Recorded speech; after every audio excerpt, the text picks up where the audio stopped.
어느 순간부터 한국 시장의 가장 큰 강점은 소프트웨어로 바뀐 지가 꽤 됐어요. 예. 그렇게 있었으면 저도 여기 안 나오죠.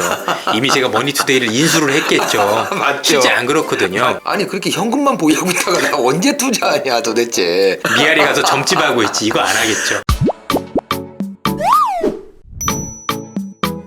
아무리 이렇게 상황이 이렇게 왔다 갔다 해도 우리 속된 말로 간다면 간다 뭐 이런 얘기 하잖아요. 맞습니다. 분명히 이 상황에서도 오르는 업종도 있고 주도주도 있을 거란 말이죠.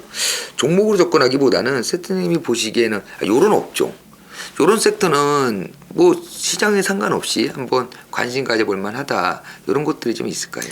이미 시장이 좀 많이 나뉘었다라고 생각을 네네네. 하는데 조금 더 심플하게 얘기하면 공장이 없는 업종이 앞으로도 좋아질 거다라고 보면 되겠죠. 공장이 없는. 지금 시장에서 다들 두려워하는 게 뭐 앞서도 뭐 몇몇 분들이 얘기를 하셨을 거고 그렇지만 지금 제일 문제는 내구재 소비가 그동안 너무 강했다. 네. 향후에도 이런 소비가 있을 거냐. 그 얘기는 네. 공장 있는 기업 중심이거든요. 네네네. 근데 지금 공장이 없는 기업들은 글로벌 공급 병목 현상도 없을 거고 현재 시장에 따라서 많이 좋아질 수도 있는 거죠. 네. 그게 첫 번째는 플랫폼이겠죠. 네네네. 두 번째는 엔터테인먼트일 거고 최근에 있는 미디어 콘텐츠도 마찬가지가 아닐까라는 생각이 들어요. 이미 시대가 많이 변해있지만 게임 업체도 마찬가지고 네. 최근에 시장을 주도하고 있는 기업들 보면 공통점들이 공장이 없는 업종인 경우가 많다. 이렇게 하면 조금 더 쉽지 않을까요? 근데 또 이거 약간 조금 더 학문적으로 풀어내면 네. 그동안 우리나라에 대한 경제 구조 자체가 하드웨어 중심이었었어요. 그렇죠? 자동차라든가 IT라든가 그리고 많은 투자자분들이 한국 주식시장 하면 하드웨어의 강점이라고 보시는데 어느 순간부터 한국 시장의 가장 큰 강점은 소프트웨어로 바뀐 지가 꽤 됐어요. 예. 그 소프트웨어라는 것은 공장에 있는 기업들이 아닌 거죠. 네. 그래서 아까도 뭐 말씀드렸던 플랫폼 같은 경우 최근에 규제 때문에 무너지긴 했지만 올해 100%도 없는 상승률을 보인 거를 그럼 굉장히 우연의 일치냐. 그래서 머릿속에서 많은 투자자분들께서 이제는 생각해야 될 게 한국의 경제 구조가 하드웨어 중심에서 벗어나서 하드웨어가 여전히 나쁘다는 얘기는 아니고 소프트웨어 중심으로 많이 바뀌고 있구나라고 판단을 하고 있고 이 소프트웨어의 장점은 뭐다? 우리가 알고는 이전에 소비했다가 또 소비를 안 하는 게 아니죠. 네. 제가 이번에 공연 보고 다음 주에 또 갈 수도 있는 그죠, 거지 않습니까? 그런 측면에서 굉장히 확대 재생산 가능성이 높고 메타버스니 아니면 자율주행이 이런 것과 관련해서도 사실 확장성이 굉장히 높은 게 이런 공장이 없는 기업들이라 보시면 되겠습니다. 사실 아시다시피 자동차 산업도 궁극적으로 꿈꾸는 게 자동차도 플랫폼으로 가겠다. 테슬라가 선언한 건데 자동차 기업 같은 경우 가장 변화가 심한 게 처음에 기계였다가 전기차로 가면서 전자 장비로 변했다가 플랫폼으로 가는 그런 모습이거든요. 그러면 우리가 알고 있는 기기 업체들, 우리가 알고 있는 공장 있는 업체들 중에서는 자동차 관련 기업들을 가장 주목할 필요가 있지 않을까 이런 판단도 기본적으로 가지고 있어요. 앞서도 말씀드렸던 이연 소비니까 분명히 공급만 어느 정도 정상화되면 자동차는 여전히 잘 팔릴 것이고 뭐 거기에 덧붙여서 전기차 또는 플랫폼으로 진화했었을 때 거기에 대한 밸류에이션을 이전에 9배, 8배가 아닌 성장 스토리를 그릴 수 있다라면 똑같은 수익 내에서도 더 높은 밸류에이션을 받을 수 있는 게 아주 높게 보면 자동차가 아닐까라는 판단을 하고 있고요.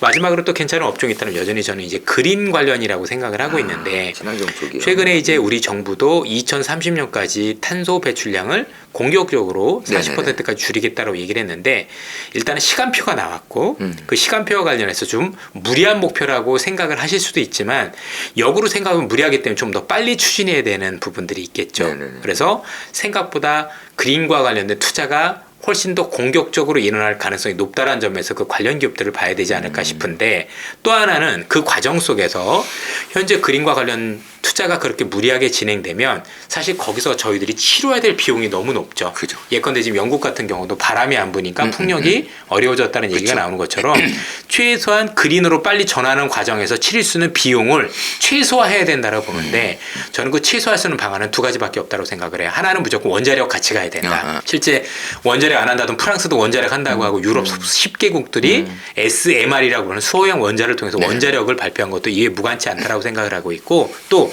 그린과 관련된 전기를 생산하는 이 산업의 가장 큰 단점이 항상성이 없어요. 무슨 얘기냐면 전기라는 건 내가 원할 때 필요한 만큼 써야 되는 거고 전기 생산이 내가 원할 때 필요한 만큼 생산해야 되는데 뭐 풍력이든 우리가 알고 태양광이든 제가 원하지 않을 때 태양이 비출 거고 제가 원하지 않을 때 바람이 불겠죠. 그럼 이 바람도 굉장히 많이 불 때가 있고 햇빛도 많이 쬐을 때가 있을 텐데 이 에너지를 저장했다가 내가 필요할 때 쓰는 장치들이 필요한데 그게 수소예요. 그래서 우리가 알고 있는 태양광이라든가 또는 우리가 알고 있는 풍력 같은 경우는 현재 이 에너지를 많이 생산될 때 이 과잉 에너지를 수소로 전환해서 저장해냈다가 쓰는 방법으로 가고 있다라면 궁극적으로 앞서 말씀드린 그린과 관련된 투자가 일단 빨라지는 게 1번이고 네. 두 번째는 그 과정 속에서 치료해야 될 비용을 최소화하고 국민 경제에 미치는 영향을 최소화하기 위해서는 원자력과 수소 경제를 통해서 원자력은 비용을 최소화하고 또 우리가 아는 수소 같은 경우는 이 우리가 가지고 있는 그린 에너지의 가장 큰 단점이 항상성이라는 문제를 네네. 해결하는 솔루션으로 되지 않을까라는 측면에서 이 부분들은 제가 볼 땐 시장과 상관없이 꾸준히 모니터링을 하고 투자를 해야 될 산업들이 아닌가 싶습니다. 그린 쪽 얘기하면은 이제 친환경 예. 하다 보면 뭐 풍력 관련 예. 아니면은 뭐 수소 관련 이런 것만 이제 찾잖아요. 네네. 근데 결국은 그게 지향점으로 가려고 한다고 한다면 비용 최소화하는 부분도 있어야 네, 될 것이고 결국은 그 틈새에서 종합적인 부분을 좀 찾아야 될 것 네, 같네요. 맞습니다. 예. 실제로요. 사우디아라비아 같은 경우는 탄소 제로했을 경우 국가가 망하는 거잖아요. 네네네. 생산되는 게 원유밖에 없는데 네네네. 그렇다 거기는 모래 퍼서 산업용 모래 건자재로 팔 수도 없는 거고 그렇죠. 사우디아라비아의 생존 전략을 보시면은요.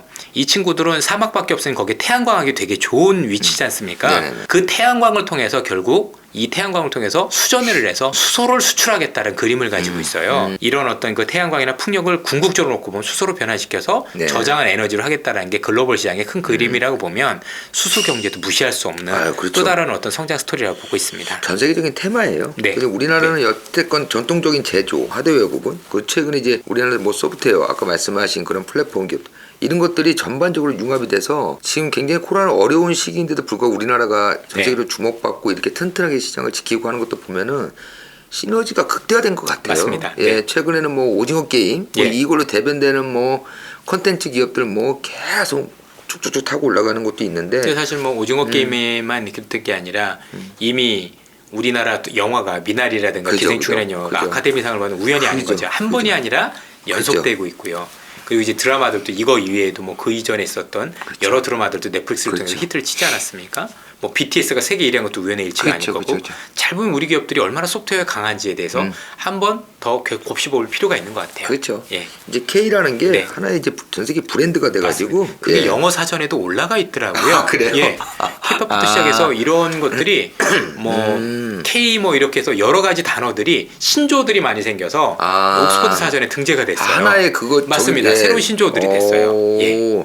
그럴만해요. 네. 네, 뭐만 붙이면 다 K로 소화가 되니까는. 요것도 이제 뭐 그런 거 비슷한 거긴 하지만 이제 다음 달부터 우리가 이제 위드 코로나 네. 얘기가 슬슬 나오지 네, 네, 않습니까? 네. 기대감들이 상당한데 아무래도 이 위드 코로나로 인해서 미리 선반영된 것들도 많이 있겠지만 생각보다 많이 반영됐다고 생각됩니다. 이미 예. 뭐 우리가 생각하는 거 그대로가 많이 반영된 것 같아요. 네, 네, 네. 시장에서는. 근데 그래도 한번 우리가 연말 또 내년까지 길게는 내년까지 한번 코로나로 인한 증시의 어떤 긍정적인 부분도 분명히 있을 텐데 센터님 보시기에는 좀 어떻게 좀 전망을 하시는지. 뭐 이제 당연히 위드 코로나가 되면 많은 산업들이 이전만큼 정상화 과정을 거쳐가는 과정이 될 거라고 네. 생각을 하고 있고 네. 그게 이제 많은 분들이 예상하는 게 일단 여행을 먼저 떠올리실 거고요. 네, 그렇죠. 그다음에 이제 우리가 이제 뭐 많은 회식이나 이런 걸 하게 되면서 또 음식료 쪽도 음식료. 뭐 긍정적인 부분이 될 수도 있지 않을까라고 판단을 하고 있는데 네. 개인적으로는 많은 분들이 얘기해 준 것 중에 저도 공감하는 게 뭐냐면 구조 조정이 많이 되는 업종일수록 좋은 것 같아요. 네. 그렇죠. 결국에는 이 어려운 시기에 살아남은 몇몇 기업들이 이 모든 걸 향유할 가능성이 높아서 네. 같은 위드 코로나 관련주라 하더라도 구조 조정이 전혀 되지 않은 기업들 같은 경우가 있다라면 제가 볼 때 생각보다 수익을 내기 어려운 산업이 될 가능성이 높다라고 보여지고 그런 가운데서 구조 조정이 많이 이루어진 업종이라고 본다라면 공급자들이 많이 줄었기 때문에 네. 그 폭발적인 수요가 한 번에 있었을 때 그 기업들이 다 누리지 않을까라는 측면에서 위드 코로나 관련주라고 해도 현재 구조 조정이 된 기업 업종과 그렇지 않은 업종을 좀 나누면 좋지 않을까라는 생각이 들고 있고요. 네. 뭐 저는 개인적으로 위드 코로나가 어느 정도 글로벌적으로 본격화되는 시점에서는 영화 관련주도 꼭 많이 봐야 된다고 생각을 해요. 영화. 왜냐면 이제 영화는 결국 가서 봐야 되는 넷플릭스하고 또 다른 영역인 건데 네. 왜냐면 지금 몇 년 동안 대작들이 하나도 개봉을 안 해서 네. 나오는 영화들이 이제 재미없는 영화가 아니라 네네. 재미있는 영화가 몇 달간 지속될 가능성이 굉장히 그렇죠. 높아요. 계속 나오겠죠. 예. 저도 이제 기다리고 있는 게 탑건 2인데 예. 그런 것부터 시작해 지금 몇 년째 개봉을 못 하고 있거든요. 그렇죠. 대작들이 어마어마하게 많다라는 그죠, 얘기죠. 그죠. 그럼 이제 사람들이 스크린에서 보는 거하고 또 많이 다를 거고 네네네네. 또 영화 관련된 플랫폼이나 이런 것들이 많이 줄어들지 않았습니까? 네네. 그런 측면에서 놓고 볼 때는 이런 어떤 산업들도 눈여겨볼 필요가 있지 않을까 싶습니다. 예. 우리가 보면은 그동안 코로나 때문에 어쩔 수 없이 할 수밖에 없었던 것들, 예컨대 뭐 넷플릭스를 본다라든가 이러다 보니까 OTT 이런 쪽들이 뭐 뜨고 굉장히 좋았죠. 근데 이런 게 코로나가 이제 위드 코로나가 되고 상황이 바뀐다, 우리가 극장을 찾아간다 했을 때 그동안 이거 봤던 것들은 많이 올랐던 것들은 좀 내려갈 수 있다 이렇게 생각하겠지만 그런 것도 아닐 것 같아요. 그렇지는 않을 것 같고요. 네. 서로 보완 개념이지 대체의 개념은 아닌 것 그죠. 같아요. 그거 없었을 때도 넷플릭스를 계속 봤었었고 저도 뭐 넷플릭스라든가 여러 가지를 보면서 여전히 영화관하고는 또 다른 어떤 그런 걸로 가고 여긴 또 시리즈물 들이지 않습니까? 그래서 사람을 되게 이제 뭐 시간을 많이 뺏는 그런 역할도 하는데 일부는 쉬어는 가겠죠. 일부는. 그러나 그게 끝을 얘기하는 게 아니라 결국엔 동반 성장에 대한 기회가 되는 거 아닌가라는 네. 생각이 좀 많이 듭니다. 그러니까 익숙해졌어요. 네. 많이 한 2년 맞습니다. 사이에 예. 사람들이 빠르게 이 상황이 익숙해지다 보니까 사실 개인적으로는 이런 위드 코로나 이후에 이전만큼 회식 문화를 강요할 수 있을까 저는 없을 것 같아요. 없죠. 이미 저희들도 회식 문화가 아니고 5시 끝나면 일찍 들어가는 게 생활화돼 있는 것도 그죠. 마찬가지고 저희들도 이제 뭐 여러 직원들이 계시지만 그 직원분들한테 야 오늘 회식할 거 맛있는 거 먹으러 가자. 근데 그분들 그렇게 생각하겠죠. 그 맛있는 걸 왜 부장님하고 뭐 센터장님하고 먹어요. 이러면 저도 할 말이 없는 거잖아요. 그죠? 만나면 어색해요. 또 이제 2년 지나고 네, 회식하려면 그래서 너는 너대로 먹고 나는 먹자 이러려면 점심밖에 사실 없고요. 그죠. 옛날만큼 뭐 정말 많은 분들이 모여서 하는 네. 그런 회식이 이전 같지는 않을 거라고 그렇죠. 본다라면 여전히 넷플릭스에 대한 어떤 소비 이런 거는 저는 줄지 않을 거라고 생각을 합니다. 아니 뭐 화상회의도 마찬가지인 것 같아요. 뭐 이거 없어진다 하더라도 화상회의를 통한 장점을 느끼신 분들이 워낙 많아가지고 뭐 그 관련 또 기업들도 있을 거고 관련 종목도 또 있을 텐데 코로나가 진정됐다 하더라도 화상회의는 계속 할 것 같고 화상회의가 제일 좋은 게 욕을 안 들어요. 이게 참 어디서 뭐 다 같이 소리 지르거나 이런 게 없어서 사실 저는 개인적으로 좀 만족을 하고 있습니다. 네. 그죠? 옛날 같으면 뭐 이렇게 하면서 질책이 있을 수 있는 것도 쉽게 하지를 못해요. 우리 예. 센터님께서 증권사에 계시니까 증권사 대표님들도 그렇게 좋대요. 왜냐면은 전 지점을 예.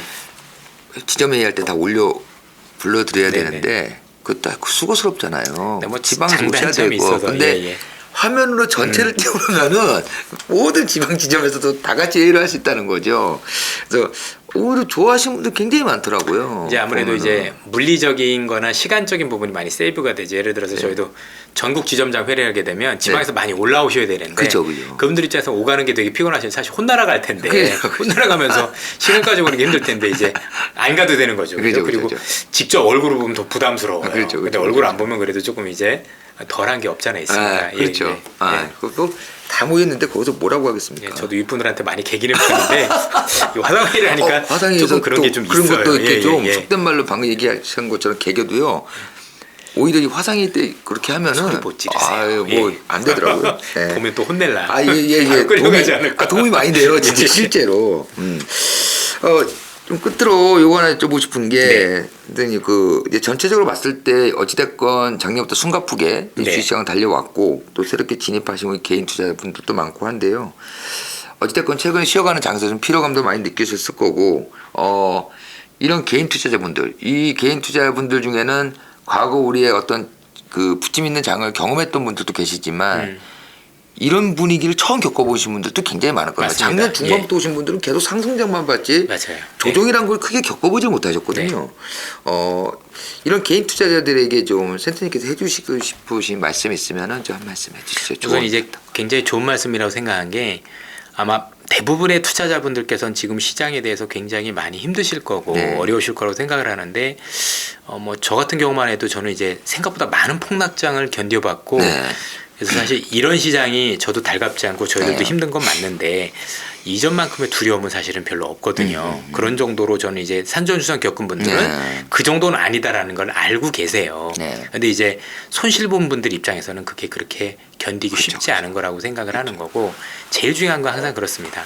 아무리 크게 올라가는 장에서도 이런 정도의 조정은 항상 있다라고 판단을 하셔야 될 것 같고 그런 측면에서 시장을 볼 때 특히 이제 제가 볼 땐 그래요. 이 유튜브라는 게 되게 좋은 정보를 양산하기도 하지만 또 너무나 많은 정보가 있다 보니 투자자분들 입장에서는 굉장히 혼란스러울 수도 있는 게 맞지 않을까라고 생각을 해서 제가 지금 최근에 우려하는 거는 시장 한번 빠지고 나니까 시장 빠진 분들만 모셔가지고 하다 보니 더 투자 심리가 위축된 것도 없잖아 있을 거예요. 그죠, 물론 그분들의 정말 조언도 저는 충분히 귀담아 듣는다고 저도 배우는 게 많다고 말씀드렸지만 항상 저희들이 강사장을 외칠 때도 안 좋게 보는 분들을 통해서 균형을 맞춰야 되는 것처럼 저희들이 이렇게 안 좋을 때도 또 시장에 대해서 돌파구를 찾는 분들의 목소리도 귀 기울이실 필요가 있어서 네. 투자 심리에 대해서 조금 중립성을 가질 필요가 있지 않을까라는 생각을 하고 있고요. 그거보다 어차피 주식이라는 건 기본적으로 좋은 기업을 찾는 그 작업들이라고 보면 앞서도 말씀드렸지만 우리나라 경제 구조가 하드웨어에서 소프트웨어로 가고 있다라는 그런 큰 그림들을 자주 그려보셔야 됩니다. 대부분 분들이 뭐 실적을 보고 투자하라, 뭐 가치주를 하라 네. 이런 얘기를 하시는데 참 맞는 얘기입니다. 그러나 전 과연 묻고 싶어요. 그 실적주가 뭔데요? 그죠? 그 가치주가 뭔데? 본인들도 못 찾고 있는 거지 않습니까? 그렇죠? 그거 다 찾고 있으면 여기 나올 필요가 없죠. 그렇죠. 다 결과를 보는 겁니다. 이미 뭐 삼성전자도 다 인수했을 거고 돈 많이 벌어서 그랬을 건데 아니다라는 거죠. 장기 투자라는데 장기 투자 정말 맞는 얘기거든요. 네. 그런데 장기 투자할 수 있을 정도로 해안이 뚜렷한 사람만 할 수 있는 겁니다. 그거는 그 기업을 팔로우하면서 네. 정말 스토리를 쓰고 있는지. 근데 그 정도 되려면 고수 중에 고수일 텐데 그게 쉬울 거냐? 아닐 거란 얘기죠. 그래서 실제 저희들도 놓고 보면 항상 시장은 숫자가 안 나올 때 사서 숫자가 나올 때 파는 게 되게 좋아요. 그래서 현재 시장에 있는 변화를 많이 느끼셔야 돼요. 아, 이 시장 이렇게 올라가고 있구나. 조금 더 설명드리면 쉬울 거라 생각하는데 2001년부터 2006년까지는 네. 중국의 산업화라는 게 한국의 시장을 이끌었죠.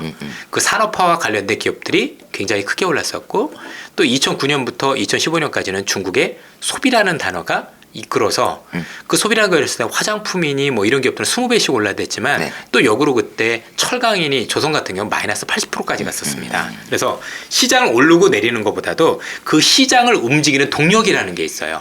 그 변화가 있을 거고 네, 네. 거기에 초점을 맞추셔야 돼요. 삼성전자라고 항상 우량주가 아니다라는 얘기죠. 그죠. 예, 삼성전자도 거기에 그 패션에 맞지 않으면 안 된다라는 거죠. 지금 시장의 가장 큰 트렌드는 앞서도 말씀드린 그린일 거고, 그죠? 향후에 좀 크게 보면 양극화 해소와 부채 문제를 어떻게 해결할 거냐, 그 솔루션과 관련된 각 정부가 내는 그 정책들이 제가 볼 때는 시장을 이끌고 나가는 원동력일 거고 그 원동력 이외에 우리나라의 또 다른 원동력 두 개를 찾으려면 우리나라 1인당 국민소득이 32,000달러 그게 5천만 인구 기준으로 세계 7위예요. 우리가 이탈리아보다 훨씬 더 소득 수준이 높아요. 그러면 우리나라 기업들은 고급화를 하지 않으면 살아남기가 어렵습니다. 그 고급화를 한다는 얘기는 이익의 질이 좋아진다는 얘기가 되겠죠. 이걸 꾸준히 할 수 있는 기업들에 대해서 모니터링도 하셨으면 좋겠고 앞서도 말씀드렸던 우리나라 경제 구조 자체가 단순한 이전에 하드웨어 중심에서 이제 소프트웨어 중심으로 굉장히 경쟁력을 가지기 시작했다라는 거. 이것과 관련해서 더 경쟁력을 갖는 소프트웨어 기업을 많이 모니터링도 하고 많이 유튜브로 보시면서 아이디어를 찾고 그러면서 투자하시는 게 좀 필요하지 않을까. 조금 더 제가 볼 때 여유를 가지셨으면 좋겠고 많이 듣고 나서 특히 왜 그걸 추천했는데 이유를 꼭 아셔야 돼요. 그래야 빠지는 이유도 알고 그죠. 반등에 대한 이유도 알고. 그죠. 저도 시장 전망을 하면서 여러분 아시겠지만 많이 틀립니다. 맞출 수 있는 사람은 없습니다. 그런데 저희들이 좋다고 얘기했을 때 또 안 좋다고 했을 때 그 이유가 있을 거예요. 그죠. 그 이유를 제일 먼저 보셔야 되고 왜 그렇게 판단했는지 같이 한번 고민해보고 또 신문이나 이런 거 나올 때 좀 생각을 가지고 여유를 가지고 이렇게 투자자들 스스로 한번 곱씹어 봐야 돼요. 뭐하고 똑같냐면 뭐 저희 아들도 고3이지만 좋은 학원 강의 많이 듣는다고 서울대 가는 거 없어요. 그죠? 내신 등급이 떨어지는 애들은 강의를 1000번 들어도 대학 못 갑니다. 똑같습니다. 똑같아요. 아무리 좋은 유튜버가 있다. 이거 많이 듣는다. 투자 성공할 거라고 믿으십니까? 천만에 그렇지 않습니다. 투자는 항상 내 중심이 있어야 되는 거고요. 그러기 위해서는 이 유튜브들이 좋은 학원 강사인 거죠. 하지만 학습에서 습이 더 중요해요.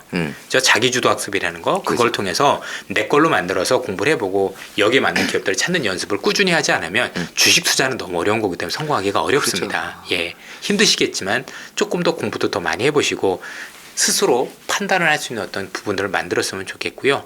마지막으로는 개인 성향이 굉장히 중요해요.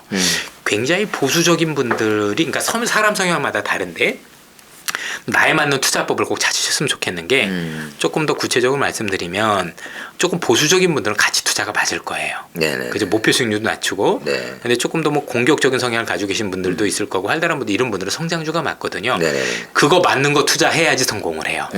내 몸에 맞지 않은 투자는 예를 들어서 저는 굉장히 보수적이고 조금만 잃어도 잠을 못 잘 것 같고 이런 분들은 성장주 투자하면 잠 못 자고 나중에 돈 벌어도 암 걸리세요. 이게 좋은 방법이 절대로 아닙니다. 그 마음고생 장난 아니거든요. 그렇죠. 결과론적으로 보니까 좋았어. 그죠. 하지만 그게 아니거든요. 네. 그래서 저는 항상 이런 말씀을 드려요. 창이라는 게 있고 방패가 있는데 네. 하나만 키우세요. 주식은 그래야 성공합니다. 예, 창을 가지신 분들은 그 창을 조금 더 뾰족하게 가실 필요가 있고 방패를 가지신 분들은 그 방패를 좀 더 견고하게 만들어야 성공하지 창과 방패를 동시에 가지고 있을 수는 없습니다. 그건 투자 실패하기 가장 좋은 케이스라고 보셔야 될 것 같아요. 이도저도 아닌 거잖아요. 네. 그거는요. 저희 말고도 글로벌 구루라고 하는 분들 분명히 나뉘어져 있지 않습니까? 워렌 버핏은 뭐 가치 투자자, 네. 그죠? 뭐 윌리엄 오닐 같은 경우는 성장주 투자자 이렇게 나눠주는 것처럼 그분들도 그렇게 본인 성향에 맞는 투자 방법을 찾았기 때문에 성공하는 것처럼 일반 사람들도 전 다르지 않다라고 생각을 합니다. 저는 가치주와 성장주의 차이를 잘 모르겠어요. 요즘 그 구분이 쉽지는 않아요. 네, 예, 아니 예. 삼성전자를 가치주라고 보는 사람도 있고 이제 그렇게 삼성전자가 됐죠. 이익을 얼마나 잘 냅니까? 그렇게 따져보면 계속 성장을 하는 기업이니까 삼성전자도 성장주라고 볼 수 있는 사람들도 있고 게임주도 가치주가 됐어요. 네. 매달 돈이 들어오다 보니 그러니까요. 현금이 계속 쌓여서 그러니까 그 구분은 굉장히 모호해지긴 했는데 그러니까 이게 붙여놓긴 나는 것 같은데 네. 제일 좋은 게 LG전자다. 그러면 네. 이게 못 가고 횡보를 하면서 계속 지뢰하면은 가치주다. 언젠가 간다라고 하지만 작년 올해처럼 LG전자가 갑자기 막 2배 이상이 막 올라버리고 이러면 어느 순간 성장주도 둔갑을 하는 거죠. 사실 그 구분이 모호하긴 하지만 이렇게 구분하면 좀 쉬울 거라고 네. 생각을 해요. 실적이 지금도 좋은데 네. 앞으로도 꾸준히 실적이 좋아질 건 가치주가 맞는 거고요. 네. 지금 실적은 안 나오지만 네. 저 미래에 정말 큰 일을 할 수 있는 그 그림을 가면서 오르는 네. 기업들은 성장주라고 보는 게 맞는 것 같습니다. 예. 이제 시작 스타트점을 보고 예. 가치주와 성장주를 따져보면 될 것 같고 뭐 아까 전에 그 낙관론 비관론 이제 그런 분들도 이제 많이 계시잖아요. 근데 저도 개인적으로 시장은 좀 낙관적으로 보는 편인데 어차피 시장이라는 건 끝까지 가보면 우상향하는 게 맞으니까요. 뭐 여기서 뭐 떨어진다고 해서 다시 옛날 뭐 1000포인트 이런 시대로 가는 건 아니잖아요. 그렇죠. 예. 그리고 또 이제 어느 투자자나 그렇지만 저희들도 그런데 뭐 올해 앞서도 말씀드린 2,800에서 3,300에 갔고 그동안 중간에 했는데 모든 시장의 변곡점을 다 맞춰서 3,300에 팔고 또 밑에서 사고 이럴 수 있는 투자자는 거의 없습니다. 없죠. 사실. 예. 없죠. 그렇게 있었으면 저도 여기 안 나오죠. 이미 제가 머니투데이를 인수를 했겠죠. 맞죠. 실제 안 그렇거든요. 맞죠. 중요한 건 큰 그림을 그려서 그 안에서 있는 조그만 조정이라고 보면 일시적인 조정이라고 보면 더 주식을 담는 게 맞지 않을까. 네. 또 제가 볼 때는 만약에 이제 시장이 반등을 해서 제일 힘든 건 뭐냐면 내가 가지고 가는 게 안 올랐을 때가 제일 힘들어요. 그죠. 예. 그랬을 때 뭔가 성장 스토리가 바뀌어가는지 그런 여부를 확인하시는 거 저는 굉장히 중요한 것 같아요. 그래서 우스갯소리로 누가 그러더라고요. 비관론자들 나오셔가지고 현금 보유해라. 크게 시장이 한번 흔들릴 수 있다. 지금 현금 보유할까는 누가 그러더라고. 아니 그렇게 현금만 보유하고 있다가 나 언제 투자하냐 도대체. 주식이 투자를 해야 되는데 계속 현금만 보유하라니까 잘 그 이해가 안 간다고 하는 우리 제가 주린을 또 봤는데 시장이라는 것은 계속 또 움직이고 네. 뭐 부침이 있는데 그 타이밍을 다 재고 들어간 사람들이 예, 어디 있겠습니까? 뭐 그분들 말씀이 틀린 건 아닌데, 그죠? 예, 그걸 잘 그거는, 맞추면 예. 운이겠죠. 근데 대부분 저희들이 요즘 유튜브를 해보면서 느낀 건 뭐냐면 정답을 주길 좀 너무 원하시는 것 같아요. 물론 맞죠. 이제 여기 나와서 그런 거 안 할 거면 뭐하러 나오냐라는 비판들도 있을 수는 있습니다만, 그렇죠? 막 딱 국면에서 지금은 무조건 사야 됩니다. 지금 팔아야 돼. 이건 아니거든요. 그죠. 예. 모든 종목도 다 알고 계셔야 돼요. 예. 그리고 그리고 세상에서 나야 됩니다. 홍다도 중국에서 언제 발표할지도 예. 알고 있어야 되는 알고 거고 있어야 돼요. 전력량도 미래라는 거 다 알고 있어야 되는 그럼요. 거예요. 예. 다 알고 있어야 제가 됩니다. 그렇게 했으면 지금 미아리 가서 점집하고 있지 이거 안 하겠죠. 요즘 투자자분들이 예. 저는 무당일 겁니다 아마. 성급해 져갖고 예. 그런 걸 많이 요구하는 것 같습니다. 쌀좀 치지 않는 한 그게 나오겠습니까? 그렇죠. 예. 점도 못 맞춥니다 그거는. 오늘 선생님 모시고 이런저런 얘기를 나눠봤는데요. 뭐 시장은 계속 움직이고 또 연말까지 또 어떻게 바뀔지 모르기 때문에 뭐 그때 이슈가 있을 때마다 또 센터장님 모시고 네. 한번 또 얘기 나눠보도록 하고요. 요즘 워낙 바쁘세요. 여기저기 출연하실 것들이 많아가지고 저희가 쉽게 모실 수가 없는데 그래도 한번 저희가 좀 저기 센터장님의 도움이 필요할 때는 좀 나와주시기 바랍니다. 예. 부족하고 저도 자주 틀리긴 하지만 그래도 제가 가지고 있는 아이디어를 통해서 그래도 판단하실 때 좀 균형을 잡을 수 있게끔 저도 좀 많이 네. 도와드리도록 아니, 하겠습니다. 맞으신 게 더 많잖아요. 틀리신 것보다 너무 겸손하시고 하시는 것 같습니다. 하여튼 센터님 오늘 말씀 주셔서 감사합니다. 예, 고맙습니다. 예, 고맙습니다.